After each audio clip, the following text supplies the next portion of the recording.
Akhirnya Mahmud Nurwindu, orang yang biasa disebut oleh Bambang Trimulyono, teman sekolahnya Pak Jokowi, hadir di persidangan. Dan sebagaimana tantangan daripada Kosinudin sebelumnya yang berharap agar Mahmud Nurwindu hadir, dan dia pun hadir di persidangan untuk memberikan kesaksian terkait dengan tudingan ijazah palsu Pak Jokowi. Untuk lebih jelasnya kita akan kupas di Gagasan Progresif 79.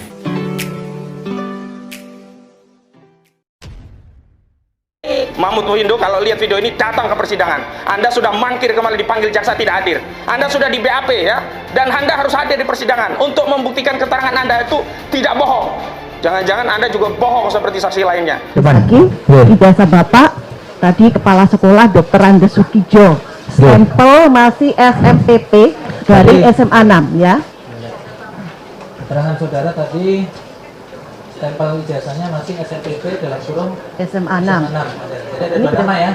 Ada nama SMPP dan nama SMA 6. Ada dua nama di stempelnya. Ini ada ijazah fotokopi tapi legalisir atas nama Joko Widodo. Kepala sekolah sama ya, Dr. Andes Sukijo, stempel SMPP garing SMA 6. Ini Surakarta 30 April 80. Nah, beda pasti. Ini ada nomor induk. Bapak juga ada nomor induk ya. Kalau Bapak nomor induk 60230. Ini 60229. Ya, berarti nama ini kepala sekolah, stempel sama ya Pak ya. Ya. Lulusnya 30 April 80. Ya. Assalamualaikum warahmatullahi wabarakatuh. Kembali berjumpa dengan saya di channel Gagasan Progresif 79. Sahabat sebangsa dan setanah di mana saja Anda berada. Beberapa hari yang lalu Ahmad Kosinudin itu kemudian membuat pernyataan agar Mahmud Nurwindu itu hadir dalam persidangan. Kenapa? Karena Mahmud Nurwindu ini adalah orang yang pernah disebut-sebut oleh Bambang Trimulyono sebagai orang yang mengaku teman sekelas Pak Jokowi atau teman sebangkunya Pak Jokowi. Artinya kalau dia teman sebangkunya Pak Jokowi, berarti beliau adalah satu kelas. Tetapi oleh Bang Bantri menurutnya bahwa itu tidak benar. Bahkan dalam berbagai persidangan sebelumnya, Bang Bantri memang selalu menyebut agar Mahmud Nurwindu juga ini bisa dihadirkan untuk membuat terang persoalan ini. Bahkan Kosinudin itu kemudian berteriak-teriak bahwa kenapa Mahmud Nurwindu harus hadir, karena dia telah di BAP. Bahkan menurutnya Mahmud Nurwindu itu telah mangkir. Dia menurutnya Mahmud Nurwindu itu mangkir dari panggilan. Tak segan-segan kemudian Ahmad Kosinudin mengatakan jangan-jangan dia juga berbohong. Seperti katanya saksi sebelumnya. Ini kan sebuah statement yang menurut kita sangat tidak pas ya, sebuah pernyataan yang tidak tepat ditunjukkan kepada orang yang belum hadir memberikan kesaksian. Menduga-duga, curiga-curiga itu adalah sebuah sikap yang sangat tidak baik sangat tidak etis. Untuk lebih jelasnya kita lihat dulu pernyataan daripada Ahmad Kosinudin ini yang mengharapkan kehadiran Mahmud Nurwindu. Mahmud Nurwindu, kalau lihat video ini datang ke persidangan. Anda sudah mangkir kemarin dipanggil jaksa tidak hadir. Anda sudah di BAP ya, dan Anda harus hadir di persidangan untuk membuktikan keterangan Anda itu tidak bohong. Jangan-jangan Anda juga bohong seperti saksi lainnya. Karena ada saksi yang bohong, mengaku agama Islam, kemudian mengaku Kristen, dan kemudian disumpah dengan atau diambil janji dengan Kristen. Itu penistaan agama. Hingga dia juga membuat statement bahwa tidak masalah Bang Bantri dihukum 100 tahun jika hakim memiliki keyakinan untuk menghukum itu. Mau dia mati di penjara, dihukum 100 tahun, tidak masalah selagi hakim memutus membangun keyakinannya berdasarkan alat bukti yang kuat, tidak dengan asumsi. Untuk lebih jelasnya kita simak dulu bagaimana pernyataan daripada Ahmad Kosinudin ini. Untuk memvonis Bambang Tri bersalah dan dipenjara 100 tahun. Lama enggak? 100 tahun saja, tapi punya keyakinan bahwa Bambang Tri bersalah. Dan keyakinan itu diperoleh dari apa? Dari melihat ijazah aslinya. Bagaimana mungkin bisa yakin kalau ijazah aslinya tidak diperlihatkan? Mohon maaf, ini bukan sidang untuk mengadili Jokowi pernah sekolah atau tidak, pernah SD atau tidak, pernah SMP atau tidak, pernah SMA atau tidak, pernah S1 atau tidak. Bukan. Kita mau ridho dipimpin oleh pemimpin yang ijazahnya palsu. Apakah kita mau ridho ikhlas kalau pemimpin kita itu berijazah palsu? Karena itu kita ingin buktikan di dalam persidangan ini. Kita ingin ada keyakinan bagi kita, lega, ridho, ikhlas, bahkan bahagia punya presiden yang ijazahnya asli. Begitu loh. Ini meminjam istilahnya Pak Amin Rais.